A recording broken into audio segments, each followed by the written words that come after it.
على سيد عسل ما في الوجود في سر الله نقطه داعرة الوجود لواء الحمد والمقام المحمود جد الحسن والحسين أبي القاسم محمد صلى الله عليه وسلم وعلى أولاده الطيبين الطاهرين المعصومين المخدومين المظلومين ولعنة الله على أعدائهم أجمعين من يومنا هذا إلى قيام يوم الدين. أما بعد فقد قال رسول الله صلى الله عليه وآله وسلم الفاطمة بضعة مني صلوات عليه.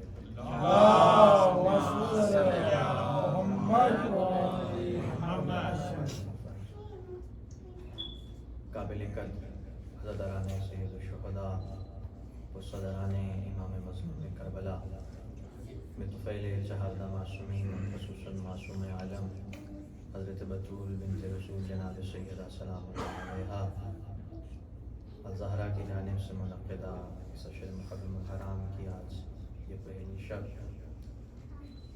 آج چاند رات کے عنوان سے یہ پہلی نشست و پہلی مجلس منعقد کی گئی ہے، اور غالباً محرم کا چاند نظر آ گیا ہے اور کل پہلی محرم ہو۔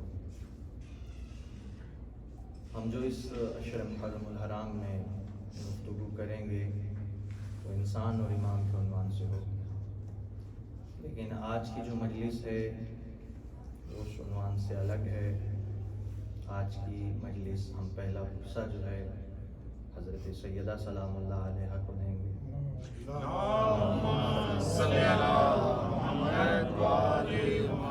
وہ آقا زادی کہ جو ہر شہید کا پرسہ لینے کے لیے آتی ہے، آج ہم حسنین کریمین کو آئمہ علیہ السلام کی کو ان کی جدہ ماجدہ کا پرسہ دیں گے۔ عزیزوں، معرکہ کربلا کی یہ جو جنگ ہوئی، آیا بس دو شہزادوں کی جنگ تھی یا یہ 61 ہجری میں جو وقوع ہوا ہے، یا اس کا کچھ پس منظر بھی ہے، اس کے کچھ علل و اسباب بھی ہیں، یا ایک دم یہ واقع ہو گیا؟ کل انشاءاللہ تعالی میں مولا امام حسین علیہ السلام اور یزید کے درمیان آیا کوئی شخصی میٹر تھا، اس کے اوپر بیان کروں گا۔ اس سے پہلے بس میں آج جو ہے چند مسائل اور چند سوال جو مسئلہ فدق کے بارے میں کیے جاتے ہیں اس کے اوپر گفتگو کرنا چاہتا ہوں۔ ایک صلوات کا سہارا دیجیے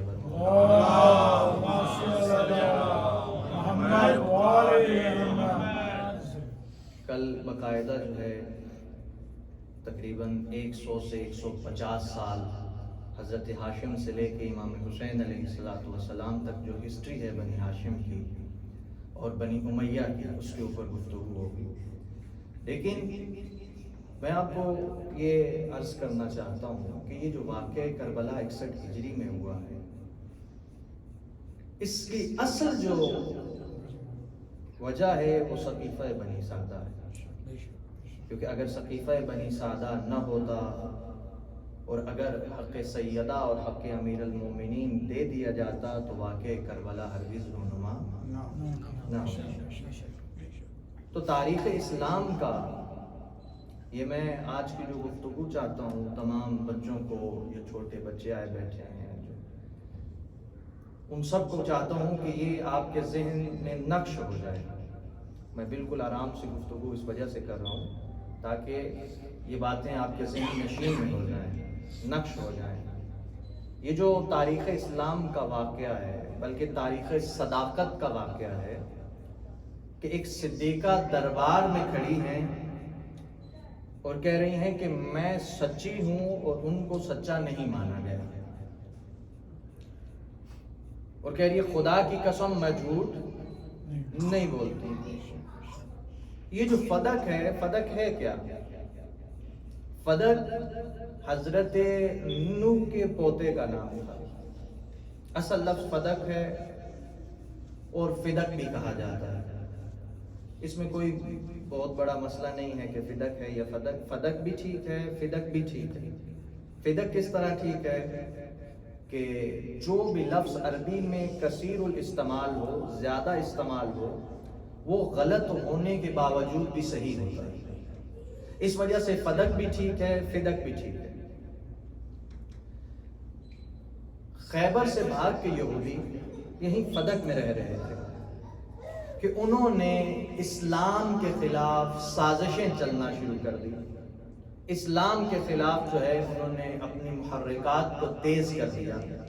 اور جب یہ خبر رسول خاتم کو ملی تو رسول خاتم نے ان کی سرزنش کے لیے، توجہ میری طرف رکھیے گا، رسول خاتم نے ان کی سرزنش کے لیے، ان کی سرکوبی کے لیے مولا امیر المومنین کو فدق میں بھیجا۔ کس کو بھیجا؟ مولا امیر المومنین کو، علی علیہ الصلوۃ والسلام کو فدق میں یہودیوں کی سرزنش کے لیے بھیجا۔ تو جیسے ہی مولا وہاں پہ پہنچے تو انہوں نے ڈر کر مولا کے روب میں آ کر، جلال میں آ کر فدق جو ہے آدھا رسول خدا کو دے دیا۔ کیوں دے دیا؟ کیونکہ خیبر سے پٹ کر علی کے ہاتھوں سے بھاگے تھے، تو علی سے ڈر اور ان کا روب جو ہے ان کے باقی تھا۔ یہاں پہ اسلام کا ایک قانون ہے، یقیناً آپ نے یہ پڑھ رکھا ہوگا جو تاریخ کا مطالعہ رکھتے ہیں۔ اسلام کا ایک قانون ہے، جو فقہ سے تھوڑا سا محبت رکھتے ہیں، فقہی گفتگو سے، اسلام کا ایک قانون ہے کہ وہ مال جو رسول کو مسلمانوں کی کمک سے ملے، مسلمانوں کی مدد سے ملے، وہ مال مسلمانوں کا 80% ہوتا ہے اور 20% جو ہے وہ رسول خدا کا ہے۔ بات واضح ہو گئی؟ اور وہ مال جو رسول خدا کو بغیر مسلمانوں کی مدد کے ملے، بغیر کسی جنگ کے ملے، بغیر کسی لڑائی کے ملے، وہ سارا کا سارا مال رسول خدا کا ہوتا ہے۔ دونوں باتیں واضح ہو گئی۔ وہ مال جو رسول خدا کو مسلمانوں کی مدد سے ملے، اس میں سے 20% رسول کا ہے، 20% رسول کا ہے اور 80% مسلمانوں کا ہے۔ اور وہ مال جو بغیر مدد کے، بغیر معاونت کے، بغیر جنگ کے رسول کو ملے، وہ سارا کا سارا کس کا ہے؟ اب مجھے یہ بتائیے کہ فدق جو ہے کتنی مسلمانوں کی جانیں گئی اور رسول کو ملا؟ بولیے، کتنی ایک جانیں گئی؟ کوئی ایک جان بھی ایسی نہیں ہے، بلکہ انہوں نے مولا کے روب میں آ کے، مولا کے جلال میں آ کے سارا کا سارا مال جو ہے رسول کو دے دیا۔ تو اب از روئے شریعت یہ مال کس کا ہوا؟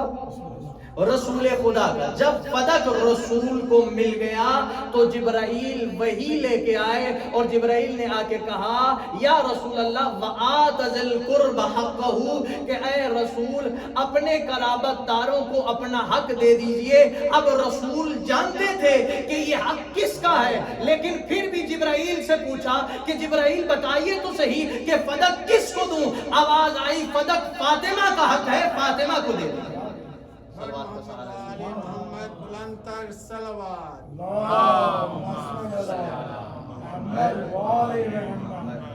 نعرہ حیدری۔ فدق مل گیا حضرت بی بی فاطمہ الزہرا۔ اب رسول خدا نے اپنی زندگی میں فاطمہ کا حق فاطمہ کو دے دیا۔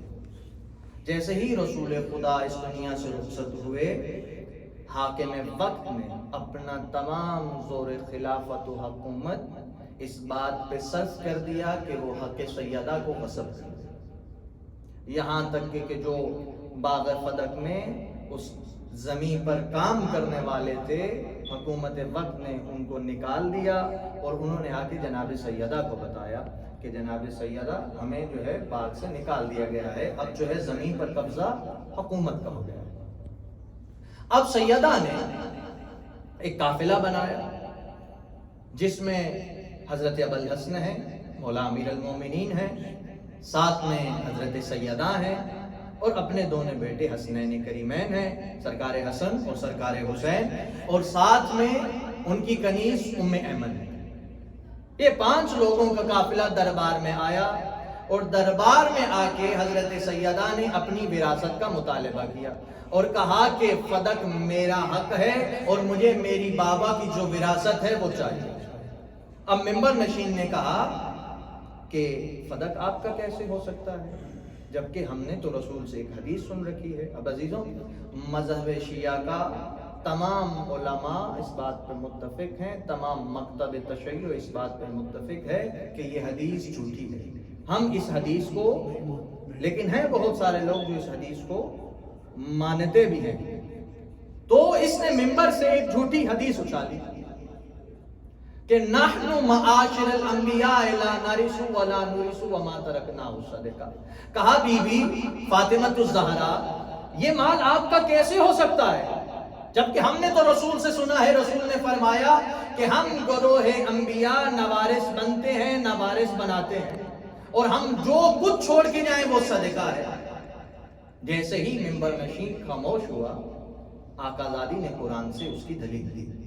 آقا زادی نے قرآن کی تلاوت کی اور فرمایا وَسُلَيْمَانَ وَوَارِثَ سُلَيْمَانَ داؤد، کہ سلیمان داؤد کے وارث ہوئے۔ کیا کیا بی بی نے؟ بی بی نے قرآن کی تلاوت کی اور کہا کہ ابھی تک تو میرے بابا کا کفن میلا بھی نہیں ہوا اور تم میرے بابا کے منبر پہ بیٹھ کے میرے بابا کے اوپر جھوٹا بہتان لگا رہے ہو، جھوٹ بول رہے ہو۔ آیا میرے بابا قرآن کی مخالفت کر سکتے ہیں؟ تم کہہ رہے ہو کہ میرے بابا نے کہا ہے کہ ہم نہ وارث بنتے ہیں نہ وارث بناتے ہیں، جبکہ قرآن کہہ رہا ہے کہ سلیمان داؤد کے وارث بنے۔ اب سلیمان بھی نبی ہیں، داؤد بھی بنی ہے۔ اس آیت کے ذریعے سے آقا زادی نے اس حدیث کو نہیں بلکہ اس کے چہرے پہ تماچا مارا اور بتایا کہ قرآن کے نظریے سے نبی وارث بنتا بھی ہے، نبی وارث بناتا بھی ہے۔ پر محمد و آل محمد بلند تر صلوات۔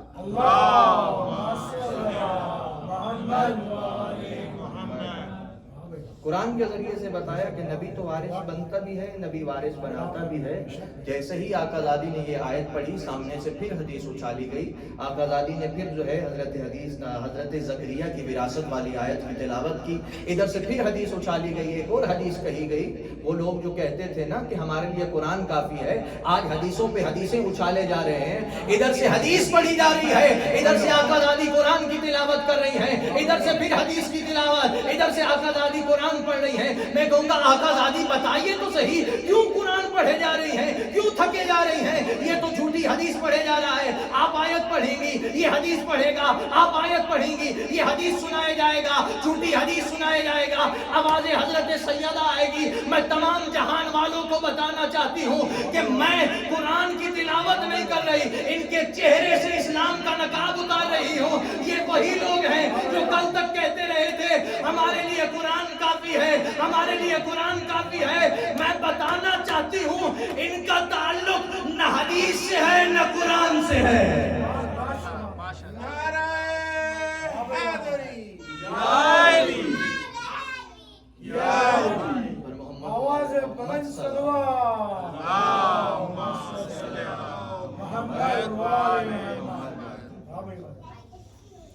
میں بتانا چاہتی ہوں ان کا تعلق نہ حدیث سے ہے نہ قرآن سے ہے۔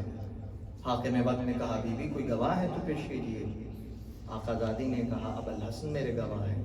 کہا ابوالحسن آپ کے شوہر ہیں، علی کی گواہی قبول نہیں، حسنین کی گواہی قبول نہیں، آپ کے بچے ہیں۔ اب جلدی سے بی بی نے ام ایمن کو آگے کر دیا۔ آپ نے توجہ کی، قافلے میں کون کون ہے؟ علی ہیں، فاطمہ ہے، حسن ہے، حسین ہے۔ اب عصمتوں کے اس قافلے میں ام ایمن کا کیا کام ہے؟ ایمن کا کیا کام ہے اس عصمتوں کے قافلے میں؟ عزاداروں، یہاں پہ حضرت آقا زادی کا، بی بی فاطمہ الزہرا کا ایمن کو ساتھ لے جانا علم غیب حضرت سیدہ کی دلیل ہے، کیونکہ بی بی جانتی تھی کہ جب میں دربار میں جاؤں گی ایک جھوٹی حدیث اچھالی جائے گی۔ آقا زادی ایمن کو اس وجہ سے لے گئی کیونکہ ایمن کنیز تھی عبداللہ کی، عبداللہ سے وراثت میں ملی رسول خدا کو، اور رسول خدا سے وراثت میں ملی فاطمہ الزہرا کو۔ ایمن تیتی جاگتی دلیل تھی اس جھوٹی حدیث کی کہ نبی وارث بنتا بھی ہے، نبی وارث بناتا بھی ہے۔ نعرہ حیدری،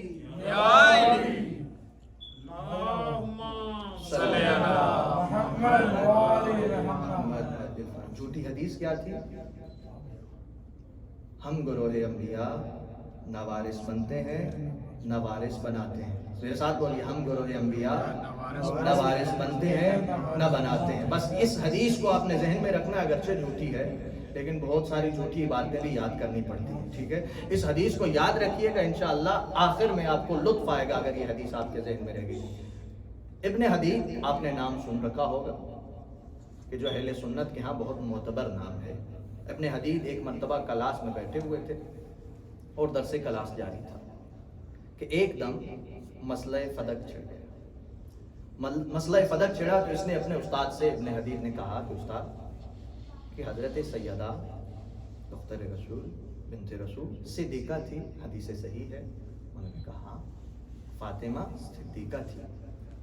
تو ابن عبد الحدید کہتا ہے کہ جب صدیقہ تھی تو وہ کوئی جھوٹا دعویٰ تو نہیں کر سکتی، اور جب جھوٹا دعویٰ نہیں کر سکتی تو حاکم وقت نے ان کو حق دے کیوں نہیں دیا؟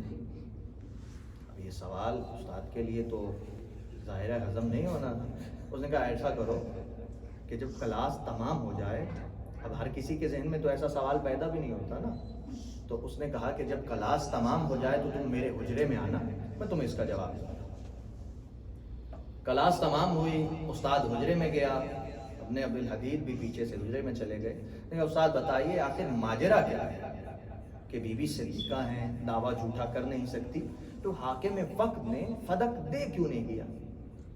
کہ دعویٰ کیا ہے نا سیدہ نے، دعویٰ تو ہر کتاب میں موجود ہے، کتاب صحیح ہے میں موجود ہے، ایام فاطمیہ میں اس کے اوپر بہت سارے دلائل دے چکا ہوں، کتاب صحیح ہیں میں معتبر کتابوں میں، دعویٰ تو ہر کتاب میں موجود ہے۔ اس نے کہا معاملہ یہ ہے کہ اگر کہ بی بی جب دربار میں آئی، بی بی ٹوکن ساتھ لے کے آئی۔ انہوں نے کہا کیا مطلب؟ انہوں نے کہا ٹوکن کا یہ مطلب ہے کہ اگر یہ دے دو تو ساتھ میں یہ بھی دے دو، یعنی بی بی ایک شے کے ساتھ دوسری شے کا مطالبہ۔ اس نے کہا تھوڑا اور آسان کیجیے۔ انہوں نے کہا کہ اگر حاکم وقت دعوے، دلیل اور صداقت کی وجہ سے فاطمہ کو فدق دے دیتا تو اگلے روز فاطمہ پھر دربار میں آ جاتی اور کہتی ممبر چھوڑو، یہ علی کا حق ہے، ممبر چھوڑو یہ علی کا حق ہے۔ اگر حاکم وقت اس دعوے، دلیل اور صداقت اور صدیقہ کے ماجرے میں آ جاتا تو اس کو اپنی حکومت بھی گنوانی پڑتی، کیونکہ تمام لوگ جان جاتے فاطمہ صدیقہ ہیں، فاطمہ سچ بول رہی ہیں، اس وجہ سے فاطمہ کو حق نہیں دیا گیا۔ اب میرے ہاتھ بندھے ہیں، مجھے بس ایک سوال کا جواب دیجیے گا، جو فاطمہ کو جھوٹا مانے وہ جنت میں جا سکتا ہے؟ جو فاطمہ کو جھوٹا مانے وہ جنت میں جا سکتا ہے؟ ہر باشعور انسان کا جواب یہ ہے، حدیث صحیح یہ ہے، تمام مسلمان اس بات پہ متفق ہیں کہ جو بھی بی بی زہرا کو جھوٹا مانے گا وہ جنت میں نہیں جا سکتا ہے۔ آؤ سب مل کے فراست ذہنی حضرت زہرا کو ایک سلام کرتے ہیں۔ میں کہنا چاہتا ہوں آقا زادی، آپ نے اپنے شوہر کے دشمن کو کس کٹہرے میں لا کے کھڑا کر دیا ہے؟ آئیے سلام کریں آقا زادی کو۔ بی بی، آپ نے اپنے دشمن، اپنے شوہر کے دشمن کو کس جگہ پہ لا کے کھڑا کر دیا ہے کہ اگر آپ کو سچا مانے تو حکومت چھوڑے، اگر آپ کو جھوٹا مانے تو جنت چھوڑے۔ نعرہ حیدری بر محمد و آل محمد صلی اللہ علیہ وسلم۔ محمد والے اگر تو سچا مانے تو حکومت چھوڑے اور اگر جھوٹا مانے تو جنت چھوڑے. حدیث کیا تھی؟ میں نے کہا تھا کہ آپ کو دہرانا پڑے گا. ہم گروہ انبیاء نہ وارث بنتے ہیں نہ وارث بناتے ہیں. ہم گروہ انبیاء نہ وارث بنتے ہیں نہ بناتے ہیں. لیکن خدا کی قسم خدا بھی دشمن علی و زہرا سے عجیب کھیل کھیلتا ہے. قرآن میں ایک آیت نازل کر دی کہ تلک الجنت التی نورث من عبادنا من کان تقیا. ہم جنت کا وارث اسے بنائیں گے. اس کا مطلب ہے کہ جنت ملتی ہے وراثت میں. جنت ملتی ہے تلک الجنت التی نورث من عبادنا من کان تقیا. ہم جنت کا وارث اسے بنائیں گے جو متقی ہوگا. ہم جنت کا وارث اسے بنائیں گے جو متقی ہوگا. معاشر کا عالم برپا ہوگا.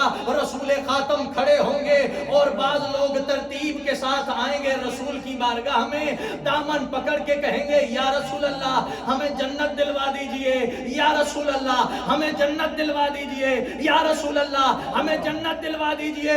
رسول اپنی دامن کھینچ کے کہیں گے ارے جنت ملتی ہے وراثت میں اور ہم گروہ انبیاء نہ وارث بنتے ہیں نہ بناتے. نعرہ حیدری صلوات کا سہارا.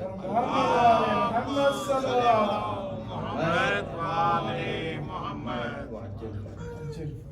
ہم گروہ انبیاء نہ وارث بنتے ہیں نہ بناتے ہیں. عزاداروں, رونے کے لیے بس یہی کافی ہے کہ سیدہ دربار میں کھڑی ہوئی, آقا زادی دربار میں کھڑی ہوئی, بھرے دربار میں زہرا کو جھٹلا دیا گیا. صرف احساس کی ضرورت ہے, صرف تصور کی ضرورت ہے اور آنکھوں سے آنسو خود بخود آ جائیں گے. کسی نے مولا سے پوچھا کہ فاطمہ کو سب سے بڑا غم کیا تھا؟ کہ فاطمہ کو بھرے دربار میں جھٹلا دیا. کہا نہیں, سب سے بڑا غم یہ نہیں تھا. کہا پھر یہ ہوگا کہ فاطمہ کھڑی رہی دربار میں. کہا نہیں, یہ بھی غم نہیں تھا. تو کہنے لگا پھر یہ غم ہوگا کہ فاطمہ کو حق نہیں دیا گیا. عزیزوں, مولا نے کہا نہیں یہ بھی غم نہیں تھا. تو کہتا پھر فاطمہ کو غم تھا کون سا؟ حضرتاروں, مولا نے کہا بیوی کو سب سے بڑا دکھ یہ تھا کہ بیوی سے تحریر مانگی گئی. منبر نشین نے کہا فاطمہ کوئی تحریر ہے تو دو, فاطمہ کوئی سند ہے تو پیش کرو. بیوی نے بابا کا لکھا ہوا پیش کیا. عزاداروں سنو گے جملہ جو مقتل نے لکھا ہے. بیوی نے تحریر دی اور یہ تحریر پورے دربار میں گھومتی رہی اور فاطمہ نتیجے کے انتظار میں کھڑی رہی. عزاداروں, الفاظ کے رد و بدل کی ضرورت نہیں ہے رونے کے لیے. صرف تصور اور احساس کیجئے گا کہ فاطمہ کی پسلیاں ٹوٹ گئی. پسلیاں ٹوٹی نہیں بلکہ فاطمہ کی پسلیاں چکنا چور ہو گئی. ایک مرتبہ آئینہ گرے نا تو وہ ٹوٹ جاتا ہے, جب اس کے اوپر سے بار بار گزرا جائے تو وہ چکنا چور ہو جاتا ہے. عزاداروں, سیدہ نیچے ہے, اوپر جلتا ہوا دروازہ ہے اور جلتے ہوئے دروازے سے اللہ جانے کتنے نجس لوگ اپنے ناپاک قدم لے کے گزر گئے. میں نے یہ جو واقعہ, میں نے یہ جو روایت تاریخ میں پڑھی ہے, خدا کرے میں مر جاؤں اور یہ جملہ نہ کہوں یہاں پہ. عزاداروں, اللہ جانے تم برداشت کر سکو گے یا نہیں. ایک لمبے قد کے شخص نے معاویہ کو, فرعون شام کو خط لکھا اور کہا اے فرعون شام, اے کاش تو اس وقت ہوتا جب ہم سیدہ کے گھر میں داخل ہوئے. زہرا کے اوپر دروازہ تھا, ہم دروازے کے اوپر سے گزر رہے تھے اور ہمیں ہڈیاں ٹوٹنے کی آوازیں. اجرکم سیدہ, سوائے غم آل محمد کے کسی غم میں نہ رونے. خدا تمہاری آوازوں پہ رحم کرے. یہ آنسو گناہوں کی بخشش ہے، کوشش کیجئے گا آنکھوں کا غسل ہو جائے۔ عزیزوں، اگر کسی گھر میں کوئی بیمار ہو اور ایک دم لگے کہ وہ ٹھیک ہو گیا ہے تو گھر میں کتنی خوشی کی لہر دوڑ جاتی ہے۔ اور خدا نہ کرے کہ چھوٹے بچوں کی ماں بیمار ہو اور ایک مرتبہ وہ دیکھیں، ان کو محسوس ہو کہ ہماری ماں ٹھیک ہو گئی ہے، تو گھر میں کتنی خوشی کا سما ہوگا۔ ایک مرتبہ امیر المومنین ایک روز گھر میں داخل ہوئے کہ حسن حسین دوڑتے ہوئے بابا کے گلوں میں باہیں ڈال لی اور کہا، بابا آج ہماری اماں ٹھیک لگ رہی ہے۔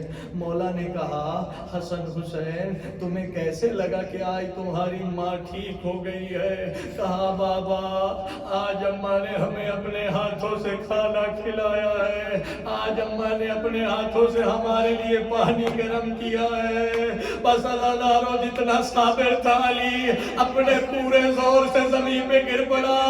علی کا دل باہر آنے کو لگا، جلدی سیدہ زہرا کے حجرے سیدہ کی طرف دوڑے۔ مولا نے کیا دیکھا، بی بی لیٹی ہوئی ہے، علی گھبرائے، چہرے پہ گھبراہٹ کے عالم ہے، جلدی سے سرانے سیدہ کے آئے، بی بی کا ہاتھ اپنے ہاتھوں پہ لیا اور کہا، آقازادی فاطمہ اپنے بابا سے میری شکایت نہ کیجئے گا، کیونکہ میرے گھر میں آپ نے سوائے دکھ اور مصیبت کے کچھ نہیں دیکھا۔ مولا خاموش ہوئے۔ بی بی نے کہا، ابوالحسن جس کے حسن اور حسین جیسے بچے ہوں بھلا اس کو کوئی غم ہو سکتا ہے؟ عزاداروں، یہاں سے آقازادی نے کہا، ابوالحسن میں یہاں جا رہی ہوں، ابوالحسن میں جا رہی ہوں، ابوالحسن میرا رات کو جنازہ اٹھانا، ابوالحسن میرے جنازے میں فلاں فلاں شخص نہ آئے۔ عزاداروں، یہاں تک تم نے جملہ بڑا آسانی سے سن لیا، اب یہ جملہ دیکھنا ہو سکتا ہے کہ یہ جملہ تم سے برداشت نہ ہو، لیکن عزاداروں مقتل میں یوں ہی جملہ لکھا ہوا ہے۔ بی بی نے کہا، ابوالحسن مجھے جب قبر میں لٹا دینا تو مجھے فراموش نہ کرنا، کبھی کبھی قبر پہ آ کے میرے لیے قرآن کی تلاوت کرتے رہنا۔ عزاداروں، اب بی بی نے کہا، یا علی میرے حسین کا خیال رکھنا، یا علی میرے حسین کا خیال رکھنا۔ مولا نے کہا، بی بی کیوں؟ کہا، میرے حسین کا جگر بڑا گرم ہے، میرے حسین کا خیال رکھنا۔ عزاداروں، ایک رات علی قبر سیدہ پہ تلاوت قرآن کر رہے تھے کہ علی کو محسوس ہوا، ارے زہرا بے چین ہے۔ قبر پہ ہاتھ رکھا علی نے اور کہا، بی بی بے چین کیوں ہے؟ کہا، ابوالحسن آپ یہاں بیٹھے ہیں، میرا بیٹا مجھے بلا رہا ہے، اماں پانی، اماں پانی۔ اجرکم اللہ، اجرکم سیدہ، خدا تمہاری آوازوں پر رحم کرے، سوائے ہمیں آل محمد کے کسی غم میں نہ رہے۔ عزاداروں، مولا نے آقازادی کو غسل دیا، سینہ خانہ میں بی بی کا جنازہ رکھا گیا اور سب بچوں سے کہا کہ اماں سے رخصت ہو لیں، وداع آخر کر لیں، رخصت آخر کر لیں، دیدار آخر کر لیں۔ عزاداروں، سب سے پہلے بی بی فضہ آئی، انہوں نے دیدار کیا، پھر مولا حسن آئے، انہوں نے دیدار کیا، یوں زینب و ام کلثوم نے ماں سے ودا کیا۔ عزاداروں، مولا حسین ایک دیوار کے سائے میں بیٹھے ہوئے تھے اور اماں کو دیکھ کے رو رہے تھے کہ مولا علی نے کہا، حسین آپ ماں سے ودا نہیں کریں گے، ماں کا دیدار نہیں کریں گے؟ حسین نے روتے ہوئے کہا، بابا میں نے تو اماں کی زندگی میں بھی بغیر اماں کے بلائے کبھی نہ گیا، ہائے اماں بلائے گی تو میں جاؤں گا۔ اب تاریخ نے ایک عجب غم کا منظر دیکھا، بندے کفن سے دو ہاتھ نکلے اور زہرا نے کہا، میرے غریب بیٹے آ، میرے لال ماں کی آغوش میں آ جا۔ حسین نے دونوں ہاتھ اماں کے گلے میں ڈالے اور کہا، اماں میں آپ کے بغیر کیسے رہوں گا؟ اماں نہ جانے حسین کے ذہن میں کیا آیا کہ ماں سے اٹھ کھڑے ہوئے، ہاتھ جوڑ کے کہا، اماں آج آپ کا آخری ودا ہے، آپ نے مجھے میں نے آپ کو بلایا، میں آ گیا۔ اماں میرا آخری وقت آئے گا جب میں بلاؤں آپ کربلا چلی آنا. حسین گھوڑے پہ سوار ہوئے, آواز دی اماں, آئے مقتل سے آواز آئی, آ میرے لال, آ میرے حسین, ماں کی آغوش پہ. وَلَا عَلَامَةُ اللَّهِ فِي الظَّالِمِينَ وَسَيَعْلَمُ الَّذِينَ ظَلَمُوا مَا يَنقَلِبُونَ. ہمارے اللہ تجھے واسطہ روتی ہوئی آنکھوں کا ہماری اس خلیل سی عبادت کو اپنی بارگاہ میں قبول و منظور فرما. میرے مولا ہمارے تمام گناہ کبیرہ و صغیرہ معاف فرما. ہمارے مرحومین کے تمام گناہ کبیرہ و صغیرہ معاف فرما. جتنے مومنین بے اولاد ہیں صدقہ بی بی رباب کی اجڑی ہوئی شولی کا اولاد نرینہ عطا فرما. جتنے مومنین بیمار حال ہیں صدقہ بیمار کربلا کا شفاء کاملہ و عاجلہ عطا فرما. میرے مولا صدقہ امام حسین, میرے مولا آج کی شب کے صدقے جتنے مومنین شرعی حاجات رکھتے ہیں ان کی حاجات کو قبول و منظور فرما. میرے مولا ہمارے وقت کے امام کو ضرور چل فرما. میرے مولا ہمیں اس قابل بننے کی توفیق عطا فرما کہ ہم مولا کے امان منصات میں ہوں. میرے مولا ہماری نسلوں کو ذکر آل محمد پہ قائم و دائم رکھ. ولایت علی ہماری نسلوں میں قائم و دائم رکھ. ہمیں ہمیشہ سیرت آل محمد پر عمل کرنے کی توفیق عطا فرما. تمام دعاؤں کی قبولیت کے لیے باواز بلند صلوات. اللهم صل على محمد وآل محمد.